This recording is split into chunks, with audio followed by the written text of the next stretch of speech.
Let's learn how to play the Goose Mother, a simic bird hydra that cares about food. That's right, I spent hours putting together and playtesting one of the coolest commanders from the wilds of Eldraine. But we're not talking about another boring +1/+1 counter simic deck. We're playing simic foods, baby. I've got 7 cards you'll want to play when you build this quacky commander, with my favorite card being one of the best finishers for artifact decks I've seen in a long time. Shout out to LimaBean8948 for suggesting this commander. Challenge complete. So what's our game plan for the Goose Mother? Well, the Goose Mother is a 2/2 flyer with X in its casting cost and 3 cool abilities. First, she enters the battlefield with X +1/+1 counters, meaning we're going to ramp like crazy to try and get that number as high as possible. Second, she creates half of X food tokens when she enters the battlefield rounded up. This is the heart of our strategy, and we're going to try to make as many foods as possible to fuel the cards in this video. And lastly, whenever she attacks, we can sacrifice a food token.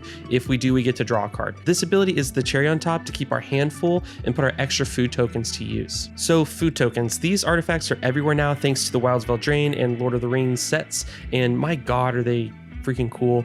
You can pay 2 mana to tap it and sacrifice it, gaining 3 life, but that's not how we're going to use them in this deck. Now, we're going to need a lot of food tokens to make our deck work, and one of my favorite food generators is Gilded Goose, a 1 mana 0/2 with flying that creates a food token when it enters the battlefield. Awesome. But most importantly, we can pay 2 mana and tap it to create a food token. This is perfect for the first couple turns of the game where we may not have a ramp spell available or early play. It's a great way to start accumulating food tokens to utilize the improvise and affinity cards that we're playing in this deck. What's even better is if we need 1 more mana to cast our new and awesome cards like Galadriel Giftgiver, we can tap the Gilded Goose and sacrifice a food token we created to get that mana. It's not uncommon to accumulate 4 or 5 food tokens from the extra mana we have each turn, and Gilded Goose puts us in a great early position to put food on the table. Now that we have a food token generator online with Gilded Goose, how can we take advantage of these artifacts entering the battlefield? Transplant Theorist is a 4 mana 2/4 with the triggered ability. Whenever Transplant Theorist or another artifact enters the battlefield under your control, you may draw a card. If you do, discard a card. This ability is amazing in the Goose Mother, where we'll have anywhere from 1 to 10 food tokens entering the battlefield on any given turn. This card gives us the ability to churn through our deck and find those perfect cards to deal with our opponent's shenanigans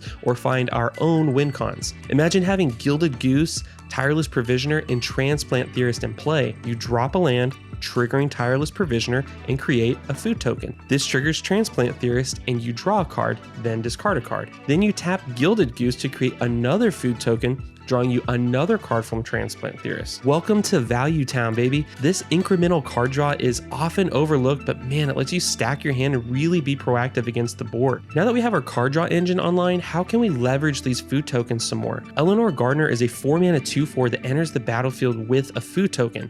Awesome. She also has the ability at the beginning of your end step, if you sacrifice a food this turn, you may search your library for a basic land card and put that card onto the battlefield tap. Now we have value when food tokens enter and leave the battlefield. We have a ton of ways to trigger this ability, such as our boy Gilded Goose, one of my favorite backgrounds, Clan Crafter, and an unassumingly huge threat, Feasting Hobbit. Let's not forget, we can just pay 2 mana and sacrifice the food pretty much at any time during our turn and trigger this effect too. With Transplant Theorist giving us card draw when food tokens enter the battlefield, and Elanor Gardner ramping us when they leave the battlefield, we are well on our way to cast the Goose Mother for a huge amount of mana. Now, we've already seen a couple cards that take advantage of these food tokens with the improvise or affinity abilities, but how do we get more? Well, cards like Jaheira and Inspiring Statuary give us that flexibility, but my favorite is Knight of Sweet's Revenge, a 4 mana enchantment that creates a food token when it enters the battlefield, but also gives our foods the ability to tap for green mana. Now we can really turn all those foods made by Gilded Goose into a real threat. This is how we're going to cast Goose Mother, where X equals 10 or more.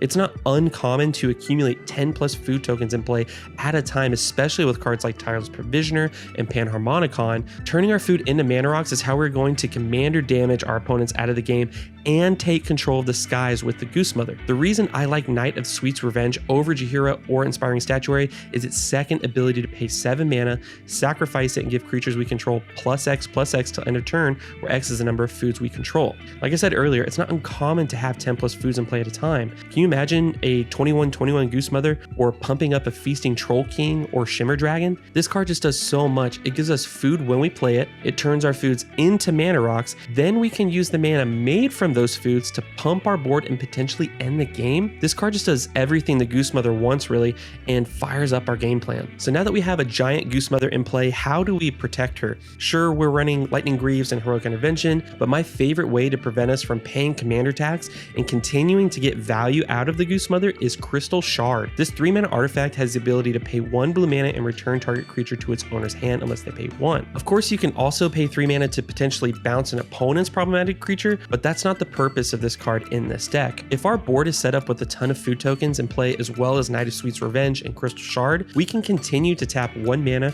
return the Goose Mother to our hand when she's targeted, and simply replay her. We will continue to accumulate more and more food tokens from her second ability, which will allow us to draw more cards with Transplant Theorist, play more lands with Elanor, and prepare our board for the final attack. Now, value engines with card draw and ramp are all well and good, but outside of the Goose Mother commander damaging our opponents out, how do we turn these food tokens into damage? Killer Service is a 3-mana enchantment that creates a number of food tokens equal to the number of opponents we have when it enters the battlefield, but also has the ability at the beginning of your end step you may pay 2 and sacrifice a token. If you do, create a 4/4 green Rhino Warrior creature token. Now we're talking. Imagine we have Tireless Provisioner in play and we drop a land creating a food token. We can pay 2 at our end step and turn that food token into a 4/4 Rhino Warrior. We're going to have so many extra food tokens lying around in the late game that we should be able to activate this ability every single turn. Killer Service gives us instant value, often creating 3 food tokens when it enters, but also provides us with the ability to turn those tokens into valuable blockers and, more importantly, damage. Now, my favorite card in the Goose Mother and one of the best artifact finishers I've seen in a long time, Cyberdrive Awakener. This 5-mana 4/4 with flying gives other artifact creatures we control flying. It also has the ability when it enters the battlefield, each non-creature artifact we control becomes an artifact creature